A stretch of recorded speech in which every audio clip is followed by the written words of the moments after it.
Hi, welcome back to the Jac and Glen channel. I'm Jackie. And I'm her husband, Glenn. He's my husband, Glenn. Hey, before we get started, make sure you hit that subscribe button. Make sure you hit that bell notification so you don't miss any of our reviews. Tonight, we're talking about Married at First Sight, Season 14, Episode number 12. We had a hiatus last week, but we're back. We're back, and we're still going to talk about Elijah and Katina. Because we have to finish it. We have to pick up where we left off. Yeah. And we're starting with the fallout, the aftermath, whichever one you want to pick. But anyway, so we see opening Jasmina and Michael, but Katina comes to visit Jasmina and Michael. And so she's like, hey, I want you to know that after we left the dinner, me and Elijah, we went back and talked, and basically like, he was mad at what? Girl, would you believe this joker was mad about a dating app I had on my phone that I'm not even logged into? Now, mind you, if you watch the after party, Michael knows this. So Michael's in a room while they're having this conversation, and he just sitting there like, yeah, I know this. But, which by this time, I believe Jasmina knows this as well. I think he shared it with Jasmina, and so Jasmina is that friend that's playing dumb, like she don't know, but she really does know. And, you know, and they didn't even tell Michael to leave. Michael just listening to the whole conversation, like he just soaking it in, waiting for his time to jump in. Well, yeah, I mean, he should. It wasn't like she came in and was like, I just want to talk to Jasmina. She came to talk to both of them. But I don't know, would they be the couple I want to talk to? I wouldn't talk to them about couple stuff necessarily, but they both Michael seems pretty level-headed. Yeah. Jasmina, for the most part, she got her stuff, but I mean, you ain't gonna go talk to Noy and Steve because everybody think Noy and Steve's perfect. You're not gonna go to talk to somebody, you know, and feel like they won't understand. Yeah, we're not gonna talk to Noy and Steve, so I mean, and we know they're cool, so. But anyway, and so she says, you know, he said he's been working on his tone, but in this conversation, like, it was terrible. His tone was terrible. He was, you know, short and just basically nasty when talking about it, you know, yelling at me. I didn't really care for that. And, you know, Michael was like, well, how did it end? And she was like, well, he walked away. He needed to cool off. He needed to go cool off. And, which lie, because she needed to go cool off as well. Yeah. So, I mean, it's like when you tell her one side of the story, you never tell your part. She told her, look, I needed to cool off. I told him to take the microphones off. But she did, but he was at level 1,000. Oh, yeah, he was up there. He needed to cool off. Like, she needed to cool off because he was amped and got her there. Yeah. So. But anyway, you know, she was like, he was just stuck on the fact that it was on my phone. Not logged in. I haven't been using it. He's just stuck. He was stuck on the fact that it was on my phone and like was wilding. And, you know, so Michael was like, you know, we have to be, like I told you, Michael is level-headed. Yeah, it's just him and Jasmina. It's a rub, you know, they having their little issue or whatever. He's a level-headed guy. I mean, he can think things through when you're not arguing with him. We're talking about his communication skills, but yeah, I give him that. Mm-hmm, what he said about Elijah or just people, period, he was like, you know, when emotions are high, you know, you can't really hear rationally, logically, like you're not thinking logically in that moment. And so, you know, it's like you just be looking for stuff then when you're in that space. Well, we all know Elijah was looking for stuff anyway. Mm-hmm. I mean, you going through her phone, you're looking for stuff. We all know Elijah is not a logical person. We know Elijah carry his heart on his sleeve. We know that Elijah you have to tell him things 3 or 4 times just to bring him down. So it's that, you know, piece right there for Elijah So he didn't say anything wrong, but Elijah he was so amped. I don't care if she would have said, you know what, it's old. Matter of fact, I didn't even log into it. Like Michael said, he wasn't hearing none of that. Right. At that moment. Right. Because Jasmina said, well, Elijah told us that, you know, whenever he gets upset, that's how, you know, he goes to the left, like real bad. Oh, you know, he told that. And again, Katina's like, you know, how is this the one thing you're focusing on though? Like, why? You know, and is it really the one thing? he has a lot. If she thinks it's the one thing, but he has a lot of issues with her. It is not this one thing about the app. He doesn't like the fact that she doesn't clean up behind herself or clean up very well to his standard. Right. Doesn't like the fact that she cooks to his standard on a regular basis. So it's not just when she said this just one thing. I'm like, boo, what are you talking about? It's multiple things. But I think what she's saying is in this moment, he was obviously is other things attached to it. But in that moment, like he didn't go, okay, so it's this app, and then I also had a problem when I had it. So he's focused in that moment. It's not really about the app. It's the other things. But all he's talking about is the app. Only talking about the app. Yeah, I get you that. That's what that's what she means. But anyway, and Katina got real emotional. She started crying, and Jasmina was like, she's not the crying type. So I know when she's shedding tears that like she's really hurt. And they were just really trying to comfort her and talk to her. Then we see Michael. Probably like an hour late. No, right. He had the same clothes on. Regardless. He went right. Producer said, "Man, go upstairs talk to Elijah, man. Go talk to Elijah." He goes to talk to Elijah, and it's like, how you feeling? And Elijah was like, like I don't want to talk to her about it right now. Like I'm still hot. I don't want to talk to her about it right now. I want her. I had to write this. This is a quote. I had to write this down, just like he said. He said, "I want her to think about what she's done and how he feels as her husband."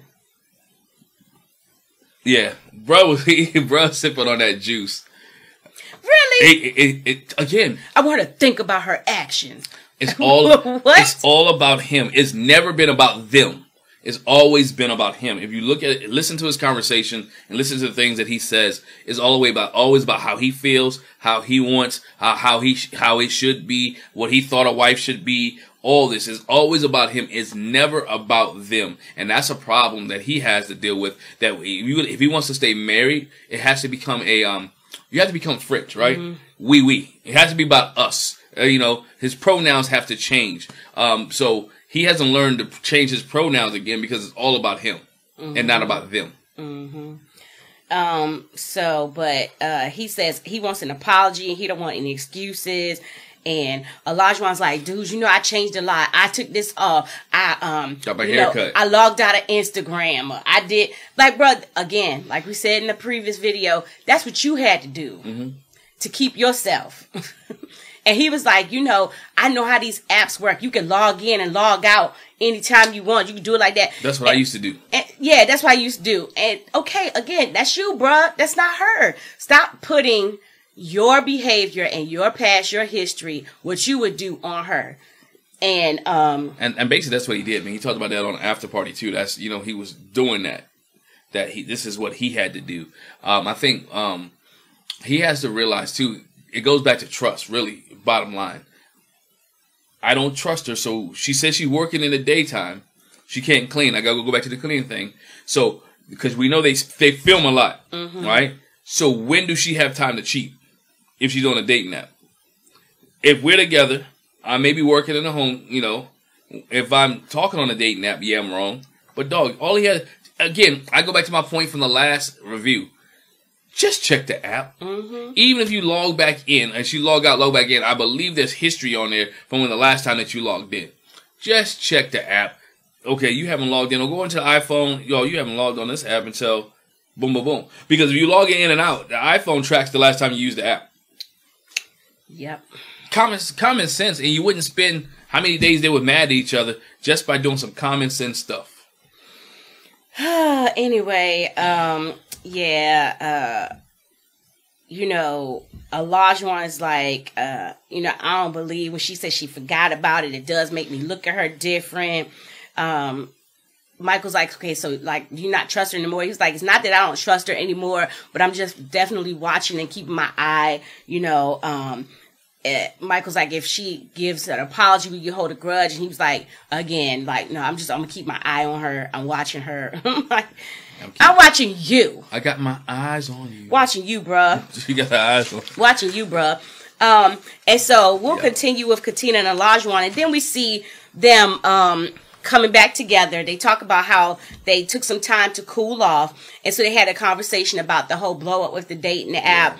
And she understood him, he understood her. It took him a long time. He apologized. It took him a long time to say he understood her. To me, it seemed like she was doing all the conversing in that scene, and she was doing all the apologizing, and he in his mind was like, by happenstance, but I guess I gotta say I understood her too. That what it seemed like to me. Y'all let me know, but it didn't seem like he really fully understood where she was coming from. Mm-hmm. That he was like, you know what, I don't want to argue no more, so let's just go over it. Mm-hmm. You know, I think bro want to be married, but at the same time, he has to bring that down just a little bit. And you could tell it was real because she was in her scarf. He had a little hoodie on. They wouldn't even cameras. It was like in the middle of the night. They had to figure out like, look, I guess we need to record something to tell everybody we cool now. Mm-hmm. You know. Mm-hmm. So then going forward, this is an episode where we see them, all the couples kind of talking to some friends or family, you know, regrouping or whatever. And so Elijah talks to his former coach, who is Coach Mac. Mm-hmm. And Coach Mac's been married for a while, I think they said. Yeah. He's been married for a while, and he's known Elijah for some time. And I really appreciated this conversation because Coach Mac told Elijah like it was. And Elijah looked like he was actually listening, like paying attention. Like, you have to. I mean, you know, as being a coach, and when you have young men who invest in you, or young men who trust you and listen to you and respect you, a coach has a voice on a kid. And Elijah understands and listens to his coach because they spent a time together. They invested in him. He also said his coach was his mentor. So again, this is not the first time they have conversations or converse, but this is a time where they, you know, it's something they normally do. So now he's giving Elijah some wisdom and some understanding. And Elijah wants to, all right, coach. Basically, he's saying, coach, I got you. I understand I messed up. I can't be the immature guy. I got to be a little bit more mature. I got to be more attentive. I got to be listening. I can't be a hothead. So I get that. I understand where Elijah was coming from. You can see it on his face that he really was in tune to what Coach Mac was saying. He was eating it up. Mm-hmm. Now, eating it up and then applying it is two different things. And we want to see, I think in this episode, he applied it. Yeah. Yeah. And hopefully he could continue to do that. Like you said, Coach Mac talked to him about, you know, not letting emotions rule you. You have to rule your emotions. Well, he said, actually, don't let your emotions play you. Mm-hmm. And so he was like, you know, you got to watch what comes out of your mouth because you can't unsay what's already been said. Yeah. You know, it's how you let your anger out and deal with it. And he encouraged him to, you know, work out the issues that they have because of the vows that you took. Even though it's married at first sight, remember that you took vows and, you know, try to work it out. And, that it was just really good advice. He was telling him probably something that he's told him before, and hopefully, I'm sure, you know, he's talked to him about controlling himself, and so he's saying again, I told you before, watch your mouth, control yourself, watch your emotions, and like I said, it was just really good advice that he gave him, and hopefully he can continue to apply that. Yeah, I mean, like I said, it was a good moment and a good episode for Elijah So. We see Katina talk to her friend Anna. Yeah. And I think she said Anna didn't make it to the wedding. No, Anna didn't make it to the wedding. And so, you know, she was like, oh, let me see some pictures of your husband. And so she shows pictures. And the funny thing is, like, Anna says, well, you got a picture of him with his shirt off? Yeah, I was a little leery about that one. Like, yo, why you want to see my husband's chest, yo? Why you want to see my husband with no shirt on? She said, you got a picture of him with his shirt off. And she was like, mm-hmm. I was like, okay, Katina. And she looks at it. She's like, oh, the tattoos. And she was like, okay, sis. She said, okay, sis. Mm-hmm. I see you. I was like, wow, okay. But anyway, so she was like, have y'all had relations? And she was like, no. You know, we're affectionate. We hug and kiss and hold hands and stuff and cuddle. I'm assuming that Elijah's gotten better at cuddling. I'm assuming he got better at cuddling too. Because she didn't complain about that.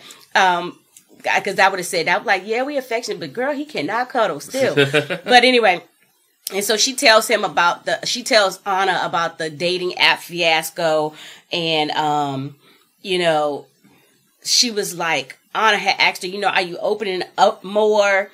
And, you know, questioning, letting them in, you know, before and after this dating app thing. Like, you know, I know how you can be. You know, you're going to need to be vulnerable and open yourself up. And but at this point, do she want to be vulnerable? She said that. She says, you know, the thing is, do I have the patience to wait for him to execute the changes that need to be made? That's right. She said that. Do I have the patience? But mind you, they told you from the jump, you have to have patience with him. Yeah, I mean, but she was in that honeymoon phase at first. Now is a month and a half in, and she's realizing like, dude ain't changed. Dude is still going 0 to 60. Like patience ain't a 2 week, 3 week, 4 week thing. Patience is a virtue. I mean, it takes time. So it might not even be an 8 week thing. You know what I'm saying? So yeah, it takes time, but she has much more than patience. It has to be much more than patience. There has to be some kind of love, commitment, and relationship in order to deal with the stuff that she's going through, or low self-esteem, one or the other. Mm-hmm. But y'all decide which one it is. Yeah, but yeah, she said the thing with the dating app had her question about letting them in, and like I said, Anna was like, Anna was like, you know, I know that can make it difficult to open up, but it's going to take on some vulnerability. It should have had a question not about letting them in. It should have had questions about this relationship. And that's what it boils down to. Unless that's her code word, because we're in this thing and you go off like that about a dating app. What happens if I lose my job or somebody try to holler at me or something? Anything can happen. You know, in marriages you have ups and downs and things happen. I mean, this was just a dating app. Mm-hmm. I mean, you know, that's crazy because it's something small. Yeah. The last thing we see with Katina and Elijah is. She has a Taco Tuesday. Taco Tuesday. She does Taco Tuesday. She said this is something that her and her girlfriends usually do kind of regularly, and she hasn't had it with him. And so she was like, I want to do Taco Tuesday with you. And he's like, I never had a Taco Tuesday, my first time. And so, it looked like she was cooking some things, but then some things it looked like she had bought, which is fine. She bought all that stuff. She looked like she was cooking something. She was prepping something. Okay. Anyway, she was pulling a lot of food out of that bag. But yeah, they did Taco Tuesday, and they got a chance to in that moment just enjoy each other, have a little bit of fun. They reminisced and shared some school stories. He talked about how the time him and his friends skipped class one at a time, and the principal caught him, and they were chasing him down the hall, and one of his friends got caught, and the rest, him and Elijah, the other friend, was still running. And so they said, you know, all in all, good Taco Tuesday. They think Elijah's like, I'm in a good place. I'm feeling you, girl. Yeah. You know, it's different from before. Like, we got a good friendship, you know. And they ended on a good note. It started out bad, you know, recuperating from the dating app incident, but however many days this was, I think it was like, when they started, they said 20. They said 20 days to decision day, and then it went to like 19 or 18. So yeah, so it's good. It's good that they got back in each other's good graces because it takes time. If he would have just calmed down and approached it a couple of days later about the dating app, they wouldn't have had to blow up. So it was good. Mm-hmm. So from Katina and Elijah, let's go to Jasmina and Michael. Yeah, boy. Why you say it like that? Because I'm saying it like that because you know. Michael's doing a lot. He's putting a lot of time in, and for her, we'll get to it. I'll talk about it when we get there. Go ahead. So the one little funny thing, you know, they always have like a little opening thing with a lot of the couples. So the thing for Michael, this Joker is tasting Feeney's dog biscuit. Like, cookie. Why? There's a difference. The cookie. That cookie got a little sugar in it. Not that I would know. I've never eaten a dog cookie. But I would just imagine that the cookies that the dog eats are kind of made the same as human cookies. I would think so. That the same ingredients that you put in a dog cookie would be the same ingredients you put in a regular cookie. Maybe, but I'm not tasting it. I ain't doing it. But anyway, then we see them later have a conversation, you know, how's work going, what's been going on, and she talks about how she's been packing up because her job is moving locations. And he talks about, okay, so is it closer to where we live? Like, how far out is it? You know, you need to work on driving to work instead of taking the train. And we discovered that Jasmina can't drive. Yeah. She can't drive. Yeah, it's a difference between can't drive and don't have license. Right. She can't drive. She can't drive. And she don't have no license. But which we said... And she doesn't have a license. Which we said it had to be some kind of accidents. Yeah, she said she's fearful. She's been in a few accidents, had some issues when it comes to cars, so she's scared to drive. Some trauma. Yeah, and he said, well, I'm gonna teach her how to drive. And this was the funny part. So he's asking her like driving questions, car related questions, like DMV type of stuff. And she's answering the questions, no problem. And she was like, it's not that part. I'm good on the knowing what to do. It's the actually doing it. Yeah, I wouldn't think she had a problem with the book part. She's a pretty smart lady. I wouldn't think she have a problem with the written exam, or how, I guess they do a written exam or a computer-based exam, depends on which state. I didn't think she had a problem with that. But we saw what she had a problem with when she got in the car. We saw her, we laughed because it's like, we're teaching our two teenagers how to drive. The girl's better than the boy, but she's been doing it longer. Yeah, she's been doing it longer. But I literally felt like I was in the car with Michael and Jasmina was my son, because he absolutely does not know how to put pressure on the brake. Ease the pressure on the brake. Ease the pressure on the accelerator. Not none of that. Like she first of all, I mean, even when Michael was like, you teaching, I don't know if you ever taught a kid how to drive, but you know what I'm saying? So you tell them, if you take your foot off the brake and the car's in drive, it's going to move anyway. So a lot of the driving, she hadn't even put her foot on the accelerator yet. It was just the natural motion of the car. And he was like, you can push the accelerator. And the funny part, again, I felt like I was in the car with my teenager. Like Michael's holding on. She was like, why you holding on? And he was like, I'm just bracing. No, hold on. You hold on like that when I'm driving. And I've been driving for years. I don't. Not all the time. Just sometimes. Watch the car in front. Like I'm hit the car. Just sometimes. Just sometimes. You brace yourself for anybody. So it's yeah. He was like when he gets her to the parking lot, he was like, I'm nervous that she's not nervous. Like she's sitting over there laughing and joking. And she was like, I'm not nervous now, but it'll change when I get behind the wheel. And she was telling the truth. Feeny, you never seen mom in the front seat, right? Okay, I laughed at that. Because I was like, he never see you in the front seat. So, would you be sitting in the back all the time? She Uber everywhere. We obviously determined that that's what she be doing. She be Ubering everywhere. Like. Or she has the phobia that she don't want to sit in the front seat. So when she ride with a friend, she sit in the back. I don't know. I was like, dang. So anyway, they had a nice little driving session. Yeah, it was cool. She ran over a couple cones trying to stay in the middle. The part that made me cringe was like he's trying to teach her how to drive, and he's like, I'm gonna teach her how to parallel park. That's the last thing. Last thing. Because parallel parking is hard. So I hope that was low on his list. I know they didn't do it that day. I'm telling you this. And I said it, and I was kind of joking, but if he gets her license by the end of this season, she owe him at least a few weeks or months after decision. She owe him a few extra weeks after decision day. He helped you get your license, conquer your fear. You need to at least stay with a man a couple extra days, couple extra weeks, something. I don't know, but she, with the driving lesson, it was like, they talked about they've been enjoying being around each other more. Yeah. And, they haven't been that much more affectionate, but, she said she could see them getting there. And in the end, for the driving lesson, Michael said she did better than he thought, but she's got a way to go. And he drove home. Absolutely. I mean, she can't drive home anyway. She doesn't have a license.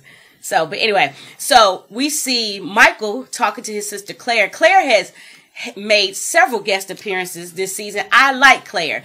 He said it because she gives great advice. Right. So, and I like Claire. And she does. She's giving him some good advice. So we see Michael talking to his sister Claire, and then we see Jasmina talking to her mom. I can't remember what her name is, but she's like on a video call with her, a video chat or whatever with her. And so, like you said, Michael says Claire is his go-to person for advice. Mm-hmm. They talk about the fact that, they've made more progress. There is some touching, but not a lot. Yeah. He said, mentally it feel like we're on the same page now. It was like we weren't in the same space before, but, we're getting there.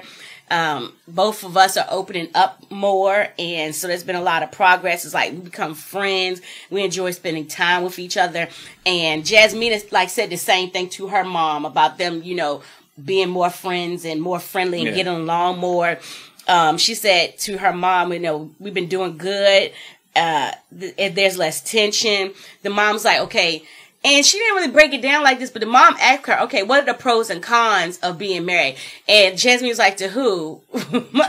to Michael. Like, who are you married to? Come on. That was funny. Airspace, she was like, do you mean just married or married to Michael? Well, I mean, you're married to Michael, so married to Michael. It was an airhead moment. She all right. But anyway, she was like, we're having better communication. He's texting me throughout the day, how she likes that. They both talk about how one night they stayed up late and played Scrabble in bed. Mm-hmm. And Michael was like, that's not something we would have done normally. Oh, yeah. Because he said he's in bed early. He's in bed like 9 o'clock. Yeah, but they really enjoyed doing that with each other.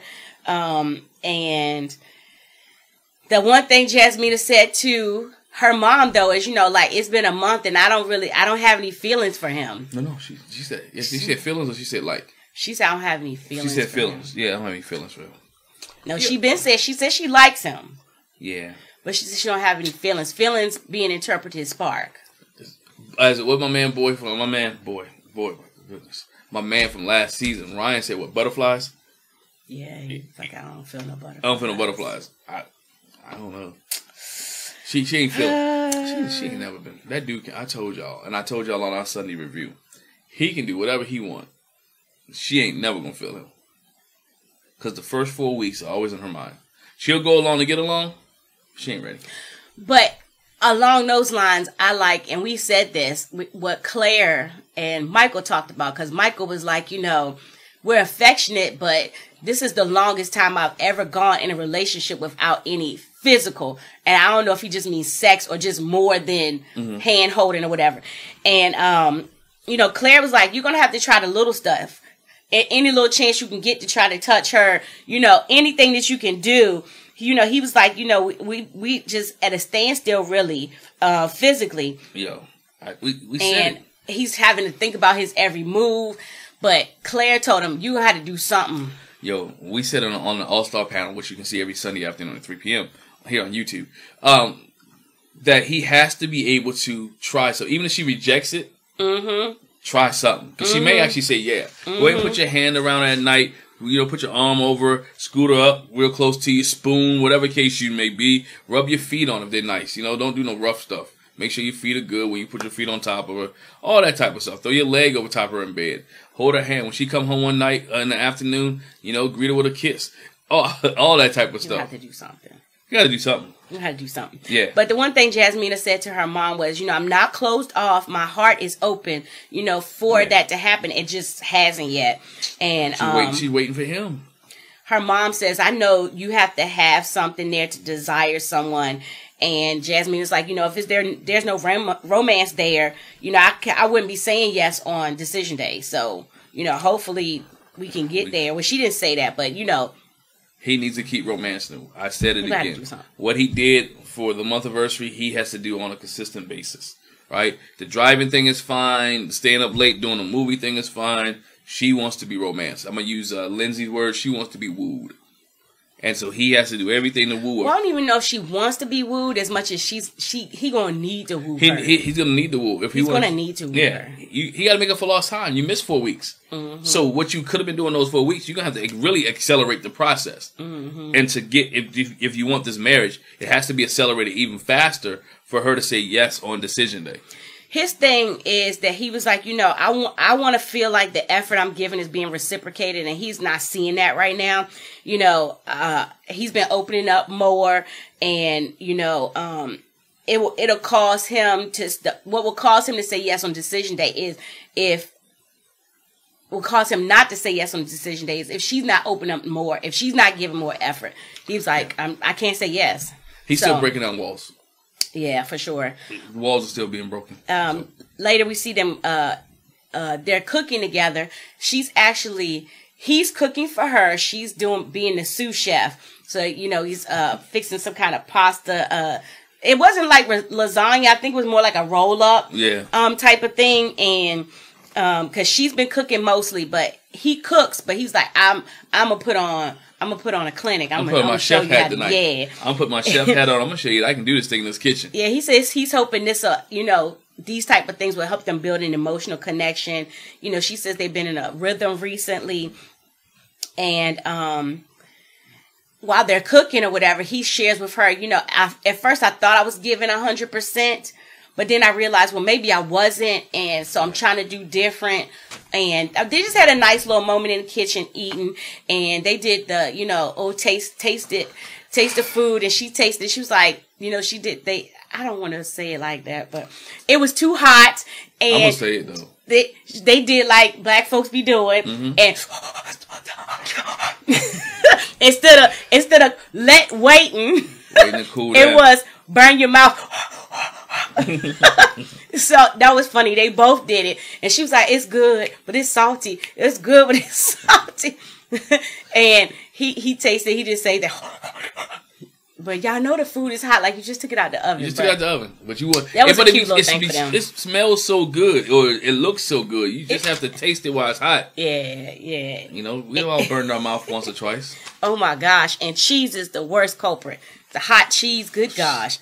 Tear your mouth up. Everything cheesy over here, y'all. Oh, yeah, we like cheese. Everything cheesy over here. We like cheese. We do. We like a lot of cheese. Stringy cheese. But anyway... who we want to go to next? Let's go to Noah and Steve. We'll leave Mark and Lindsey for last. Okay. So we see their little opening thing.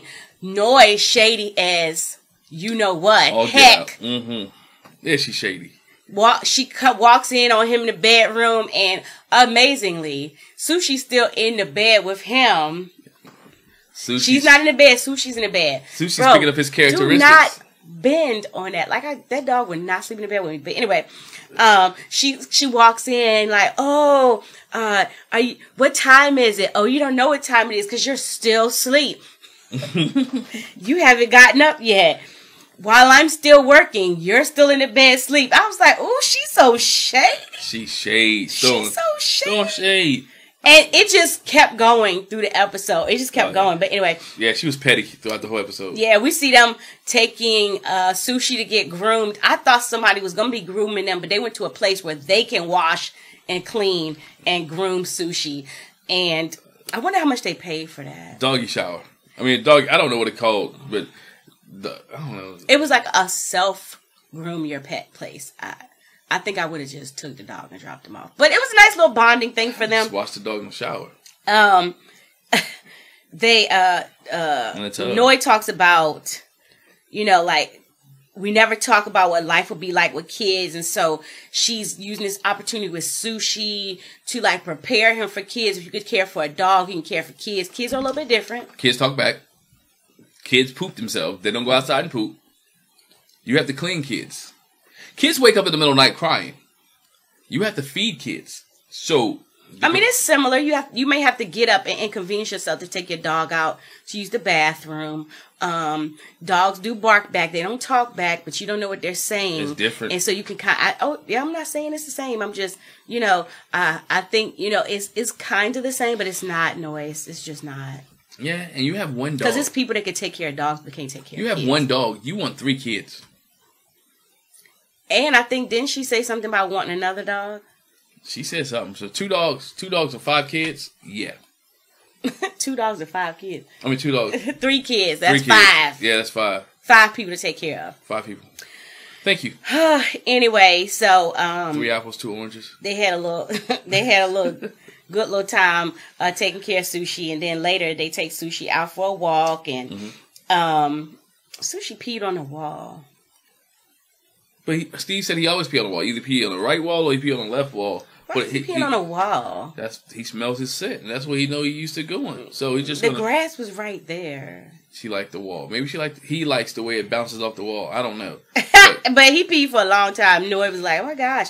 But anyway, so Steve's thing is, you know, I'm kind of looking for some appreciation for all that he does, you know. It shouldn't be an expectation that I'm doing stuff. You know, he wants to be fair with it. And, you know, like, he's not sure that she'll contribute. And when they get in the house, she's like, can you pull this out, pull that out for cooking? You can fix this, doing the waffles while you do this. And I mean, she was just dictating to him what to do. And he's like... Steve's talking on both sides of his neck because he said... previously he doesn't mind cooking, cleaning, and doing all that other stuff. And now he has a problem with it? Well, his problem is that it's only me doing it. Like, you ain't doing nothing. And we saw this in their conversation. But that's by design, though. Yeah, he was like, you know, let's split the responsibility of cleaning up the bathroom, not just me cleaning up. She was like, I wash my clothes if you go do this. He was like, no, how about we split this? And then, oh yeah, why don't we split sushi duties too? And, you know, she was looking like, how about you kiss my tail? He was like, whoa. But for real though, what she's doing is, just like we said, since you ain't got no job, then you can do all that. And I'ma just work and I'll do what I feel like doing. And mind you, I think he said it, or I thought it. Sushi's yours. Exactly. Sushi's not mine. I'm really not responsible for sushi. I can be, and I will be, but for you not even to take care of your own dog, that's a problem. And I related it to what she said earlier. You know, I want to see how he does with kids. Well, he can do well with kids, and we see how you're going to do with kids. So when the kids gravitate to him and enjoy him, you're just going to keep the kids over here. You stay over here with daddy, and I'm doing this. Yeah, her thing was, you know, it just drives me crazy that the conversation is always about what I'm not doing. It's never about what he's not doing. Working. She didn't say that, but she was like, it's always about what I'm not doing when it comes to housework, but not about what he's not doing. Working. You know, again, he doesn't have to at this point. We'll see it later when she has a conversation with Sriracha, which proved what I said it is. But, you know, so anyway, so we see candid video of them. It's just one of the cameras that's in the apartment with them having a conversation about decision day. Yeah. And he's asking her, like, what do you mean? So you want to break up 2 or 3 months after decision day? Like, what's that about? And they talk about moving in together. She was like, I don't feel comfortable moving in together right away. And he was like, surprised, like, we've been living together. When decision day comes, we will have lived together for 2 months. And so then you don't want to live together after that? Like, that's not what marriage is. Read between the lines. I don't think you could take care of me. Well, she says that. She says that later. You know, it's like, I don't feel confident in combining our lives completely. But he had to pull it out of her. She wasn't saying it at first. She was beating around the bush. Going around all, say what you mean what you say. So she was basically needed to say, look, I don't think you ain't got no job. I don't think you can take care of me. So I want to see how you manage on your own before I come back into this thing. Yeah, but then she also said out the other side of her neck is there's plenty of married people that don't live together. Like, people who on their way to divorce. No. Virginia and Eric talked about that too. I'm like, doesn't that defeat the purpose of being married? Like, the whole thing about, and then defeat the purpose of the show. When like you get married, we spend 2 weeks to 2 months together. Why would I spend 2 months with you and then when the show is over, I leave? This is when our life is supposed to start because we don't have cameras. We don't have production time. When you're really supposed to try it out. We don't have call times. We ain't got to meet with Pastor Cat. So then this is where we should stay. Come on. She showed her age, her immaturity at this level. Yeah, she's not thinking this thing through. She's not. That's a child. Yeah. Child thoughts. So, they meet with their family and friends. Noi meets with her brother, her sister at the time, Sriracha. It's still her brother, but he came as Sriracha. Okay, we can do that. I just want to be politically correct, whichever way it is. Yeah, because she didn't say my sister then, but she just said Sriracha. Matter of fact, this Sriracha. But we know that her brother has an alter ego, Sriracha. So Sriracha met her. And how's it been going? And Noi says it's been mostly good. You know, I like our playfulness. I could be a kid around him. You know, keyword kid. You know, he's sweet and everything. And she shares this. What I thought again, shady. She shares that Steve said that he loves her, and Sriracha was like, already. I'm like, hello. Noi, you said it first. No, you're not gonna tell Sriracha that you said it first in three whole days. You're not going to tell Sriracha that you said it first? Because Sriracha, like, roll eyes like, already. I was like, here come the shade from Sriracha, too. Okay. Yeah.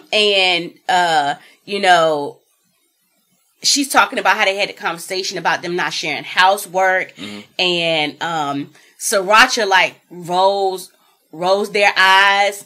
And at first I was like, is that eye roll because I know you and you don't do housework? But it turns out that eye roll more was the nerve of him to talk about you doing housework. He don't have a job. He should be doing the housework, which is a whole conversation, you know, they go into. She, you know, Noy's like, you know, why should we be splitting this equal when he has more free time than me? Told you. That's why she don't feel like she should do it. It's like, I work. What do you do? But he already does that stuff. You should do that. But he already does that stuff. And you can't be mad at this man because he was smart with his money and he got free time. If you look at it, he kind of planned for it worked out perfectly for him. I saved, because we learned on After Party, Steve has $40,000, right? He had saved $40,000 up. And he was chilling, going across the country, whatever case may be. The opportunity of the show comes up, so he has another 2 months where he really doesn't have to do anything. He's not going to blow 40, unless he has a gambling problem, a drug problem, or just a spending problem. He's not going to blow $40,000 in 8 weeks. Right. So I don't have to work these 8 weeks, and I can do what Lindsey wanted Mark to do when he lost his job, spend more time with you and get us to understand each other and love each other even more. And that's what he's been trying to do for the 8 weeks. Do you knock him? It's no different from somebody taking a 2-week vacation or you being in the military having 30 days vacation. So again, he using his vacation time or the time on this show to try to get in tune and build his relationship up, because I got a 40,000 nest egg and I ain't going to be poor after the show. Yeah. Because it's the show stipend, all right, which we researched and found out. You get paid a portion after the wedding, a portion after the photography, after they take pictures, a portion when the first half of the show is sent to the masters is done, and the last bit after the show airs. I mean, after the last portion of the show aired. So they make about $1,000 per day in filming. Now that's not taxes, so you got to get your taxes and stuff taken out. They're not coming away from the show being rich. Right. And they ain't broke. They ain't broke, right? They're not coming off the reach. They don't get any. They only get any points or any anything off of re-airing of the show or rebroadcast and none of that stuff. They don't get any extra residuals, so they get the flat fee. So again, Steve, like I got 40,000 plus the money that's coming into me after the show. I'm good. Let me get to know you. Yeah, but Sriracha's like, you know, why he complaining? How about he go get a job? You know, Noah shares that they've had conversations about finances and like she doesn't feel comfortable with combining their lives together, their finances together. And again, puts it into perspective. She said, I moved to Boston for a relationship that didn't work out. So I got stuck. And she basically is like, I don't want to get stuck again. So we're taking into account that her family have been refugees. They've been in a refugee camp. They've been really poor. And, you know, she's had that. She's, gone in a relationship with somebody, been with somebody, and then they left her high and dry where they went in together. And then again, she got left high and dry. So she's got those two things. And she's like, I need to see you do something. You know, she's like, do something. I don't want to get stuck. Again, she didn't say this, but her thing, I don't want to be the breadwinner. I don't want to get stuck. I don't want to expect it to be us for some time and then us don't work out. I'm not feeling that. And Sriracha's like, you know what? I don't even recall you ever dating someone like this. And Noy was like, yeah, you're right. I haven't. And so Sriracha's like, so what you gonna do? And when you say dating somebody like this, we're trying to say somebody that doesn't have a job, doesn't want to work. But he's got money. Again, this whole conversation is about, okay, job versus work. So Steve does some work. Mm-hmm.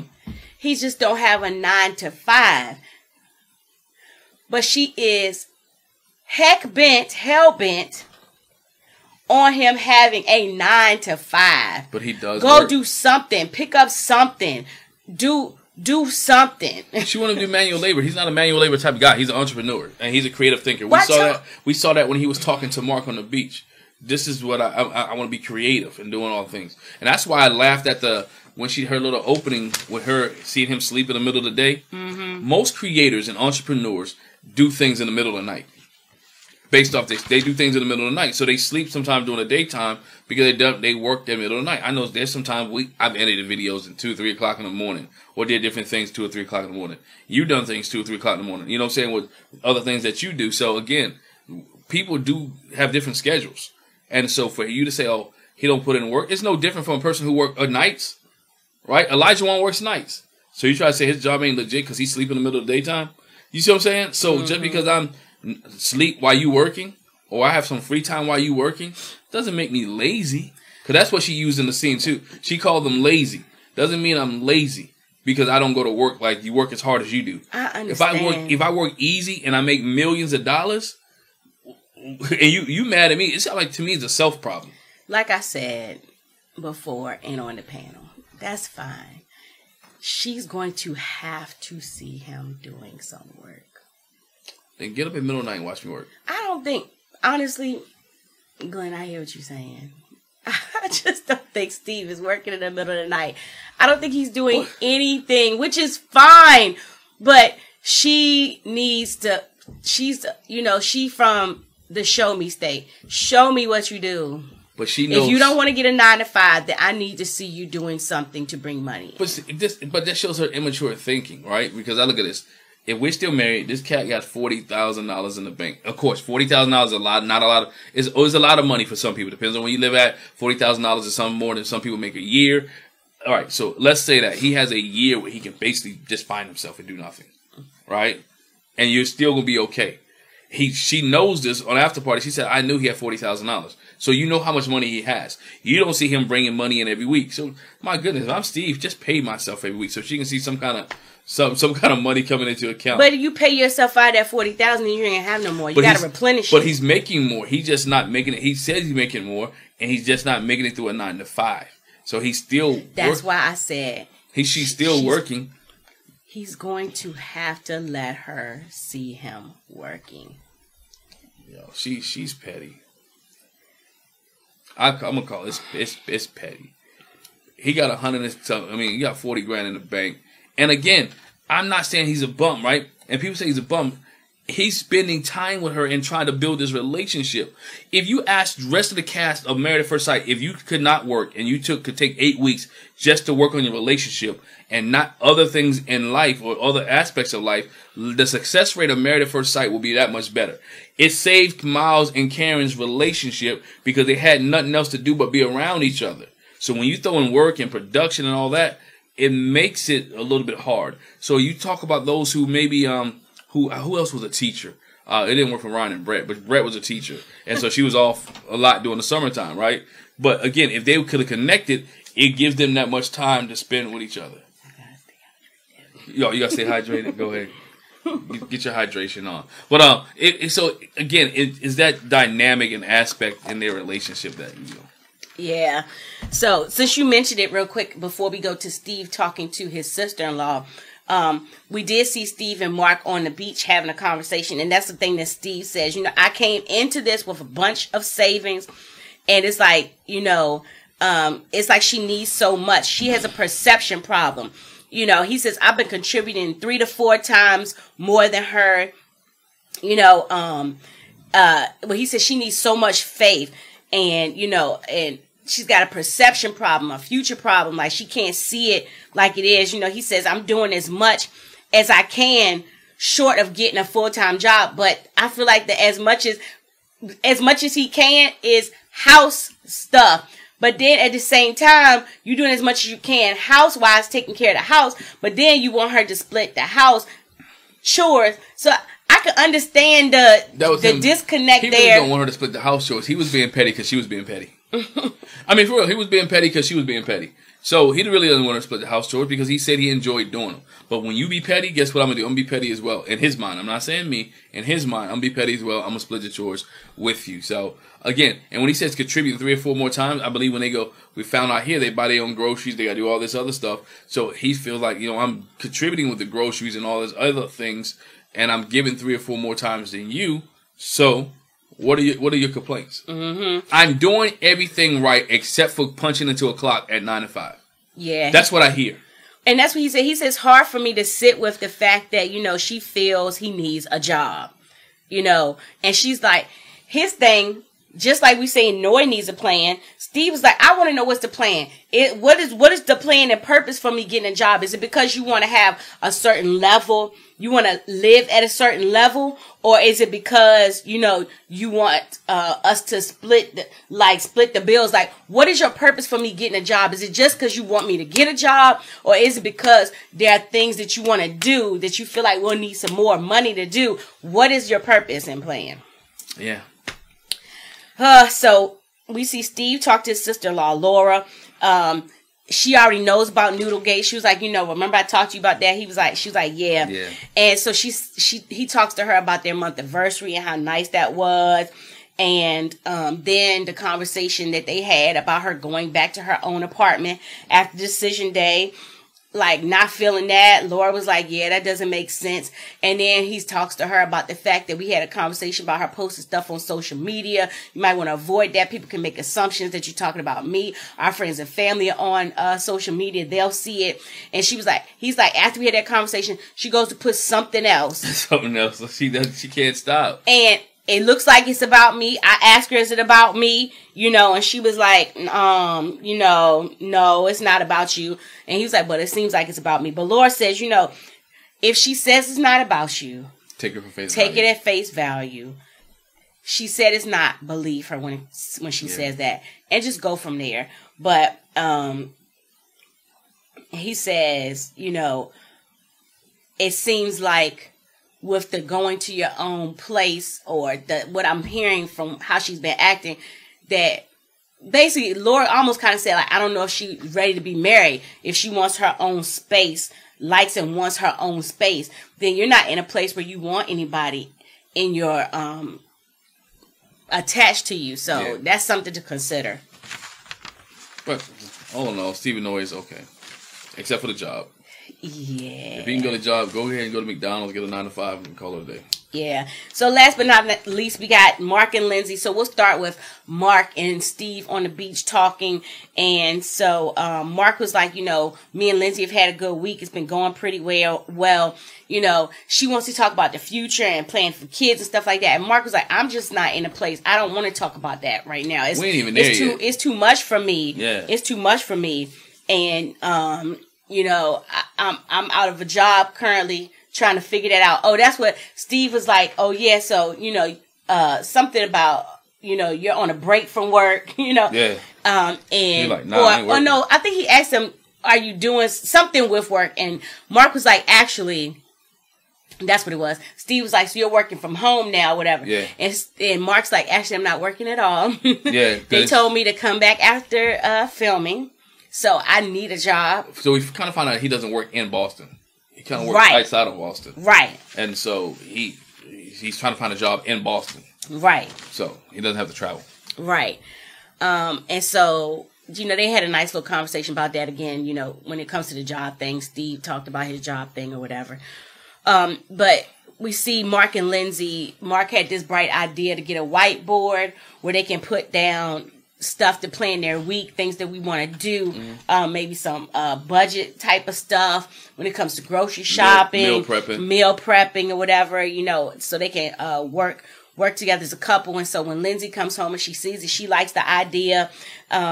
He says, you know, he needs to be in a place where he sees potential, and this whiteboard would kind of help them, you know, like get along or whatever, and figure it out.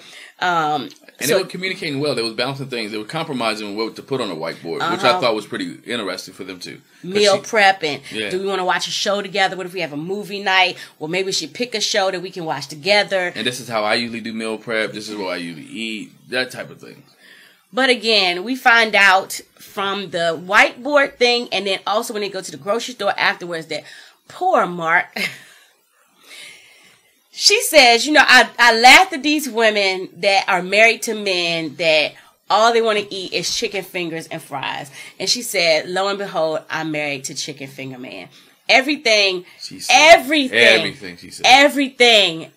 She talked to him about berries when they went shopping. No. She talked to him about some vegetables. No. She talked to him about melons. No. She talked to him. He was like, nope, don't eat that. No.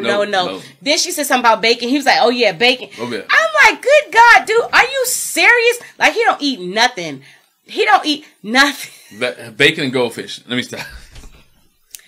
I'm like, I feel like her too. I feel like at a certain age, like, you too grown not to eat real food. You're too grown stuff not to eat that real comes food. Out of the ground. Yeah, you too or grown. Off a tree. At a certain age, you got to be grown. You got to eat real food. It can't be something that you can just stick in the microwave all the time. Not processed stuff. Yeah, all this processed stuff. All the Eat some time. vegetables. Now she was kind of, I ain't say hood with it, biting the corn, biting the vegetables. Now I've seen people eat a grape. Right. She bit the corn on the cob. She bit the corn on the cob. Now I've grown corn, and I know what people put on corn to make it grow. And I know what processed corn goes through. Not eating that right out. Yeah, you shouldn't eat that right out the store. I'm not eating that. The other not thing, right out the store. Go wash it off and do what you need to do. Yeah. The other thing with them grocery shopping, he was like, since he's not working, they had a strict budget of $150, and he was like, we going here, and she's picking up this, she's picking up that, she's picking up this, she's picking up that. And if you go grocery shopping, if you know anything about groceries, for your fruits and vegetables, the most expensive. And she had a lot of it. And I think she said they went over the budget like 40%. 40%. Now, that's a problem. This is where Lindsey's have an issue at. And Mark's I'm not working. He's trying to be conservative. He's trying to be able to stay within a budget. Well, this is what we need to spend. This would have made me mad. This would have made me hot. We have a budget. We agreed on a budget. We agreed this is what we're going to spend. This is what we can spend. Let's not go over the budget. You have to put some of the fruits and vegetables back. We have to be creative with how and we're going to be creative with what meals we're going to eat for those days, right? What do we need? What can we buy at a cheaper price, and so we can get the meals done? It would have been 40%. We would be spot on, or darn near close to spot on in the budget. I know you shaking your head like this. No, I'm not. It's not. But I mean, I know how it irritates you when you don't stick to a budget, but more so than anything, it's like, I don't know if, I know that's the budget that he wanted to stick to, but considering what they were buying, maybe, I don't know how they settled on that number. You know what I'm saying? Yeah, I don't know how they settled on that number. Because, again, she eats a balanced diet, he doesn't.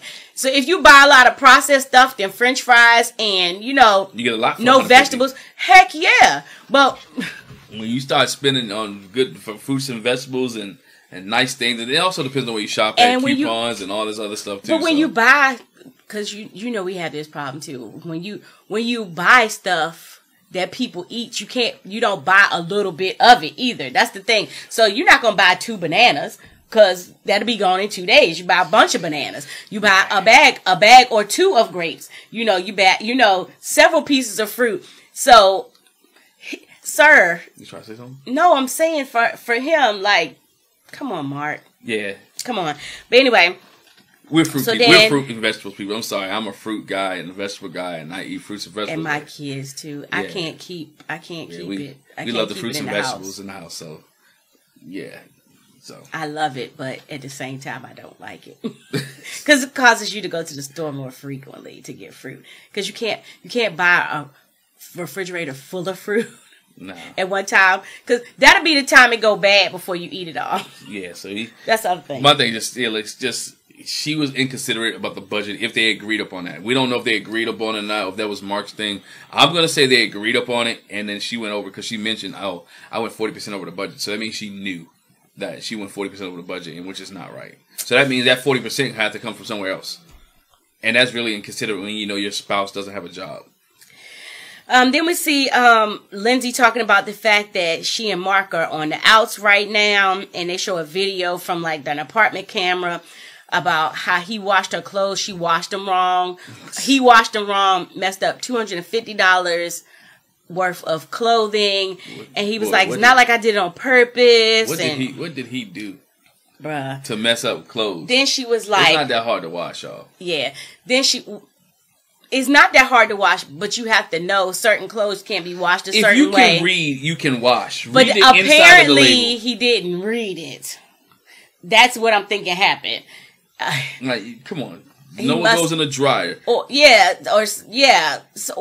maybe he put something in the washing machine that was actually supposed to be hand washed. You know, he was trying to do something good, but he messed up. She was hot. Yeah, I'm starting to think he slept rock. You ever watch Flintstones?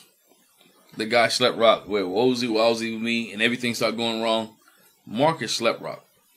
I don't even know about that. Everything's doing wrong. He's just less mature than we think he is. You don't know how to wash clothes. But anyway, she was like, you know, we did the whiteboard thing, and it was supposed to be like this, and he's been inconsistent. I thought he was gonna do what he said, you know. With checking in, is he hasn't shown any actions that let me know that he cares for me. And you know, she's like, I feel like in the video, oh, you give more love to the cat than you do me. You touch the cat more than me. And he was like, this chick's talking about I love the cat more than her. But maybe you do. Maybe you do. You ain't touching the right cat, but you're touching a cat. You just had to say. You meant you was gonna say that. Look, you meant you were gonna say that. She wants him to touch her, and he's touching the other cat. I didn't say the other word. You wouldn't, but you said you were going to say Mark's touching the wrong cat. He is. I mean, look at Lindsey. That's been her big. That's been Lindsey's biggest thing that he's shown, because she even said it. Even her little video. Look at him. Look at the cat. She thinks she's the queen of the house. She's jealous of the cat. It's a mess. But anyway, so then we see Mark meet up with his friend Erica. You know, he was like, she's known me through several of my relationships. Yeah. She's always been honest and truthful with me, you know, so I could talk to her. And, you know, she shares with him that me and Lindsey have had some good times. You know, it's been really organic and natural when we had the good times. But, you know, when we had these tough conversations, it turns into some time before we can get back in that good space. And, you know, I feel like now we're falling back into where we were initially. We had a nice little spurt of good times, and now we're falling back into those same bad habits. Well, that's him, because being inconsistent. If you're going to say something in a marriage, right, or you're going to say something in a relationship, if you're going to spend the time to make an agreement, make a document, make a whiteboard, write it down on a piece of paper, and you're going to say you do X, Y, Z, make sure you do X, Y, Z, because if you don't do X, Y, Z, it's going to make your spouse feel some type of way.